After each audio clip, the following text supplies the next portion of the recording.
నీకు నాకు బాధలుంటాయి, భయాలు వస్తాయి, కష్టాలు వస్తాయి. ఒక రాజు అయిన యెహోషాపాతు రాజై ఉండి శత్రువులను జయింపగలిగిన శక్తి లేక సామర్థ్యం లేక భయపడి వెంటనే యెహోవా సన్నిధిని ఆశ్రయించాడే. యెహోవా సన్నిధిలోనికి వెళ్ళి తన మనస్సును దేవుని మీద నిలుపుకొని, తన మనస్సును దేవుని సన్నిధిలో నిలుపుకొని దేవుని యొద్ద విచారణ చేశాడు. ఈరోజు మనం ఎందుకు చేయం? ఇక్కడ మనం చేసే ఒక తప్పు ఏంటో తెలుసా? అపాయం వచ్చినప్పుడు, కష్టం వచ్చినప్పుడు దేవుడు నాకేం చేశాడు, దేవుని నమ్ముకున్నాక నాకెందుకు ఇన్ని కష్టాలు వచ్చేసినాయి, ఎలాంటి ఆలోచనతో ఎంతకాలం భ్రష్టత్వంలో బ్రతుకుతావు, ఎలాంటి ఆలోచనతో ఎంతకాలం నిన్ను నువ్వు మోసం చేసుకుంటావు. మనిషి అన్నాక మనకు కష్టాలు వస్తాయి. బైబిల్ చెప్తుంది లోకంలో శ్రమ కలుగుతుంది, అయినా నువ్వు ధైర్యం తెచ్చుకోండి.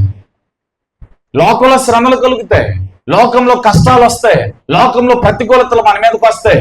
మనం దేవుని బట్టి ముందుకెళ్ళాలి. వెనక ఉన్న వాటిని మరిచి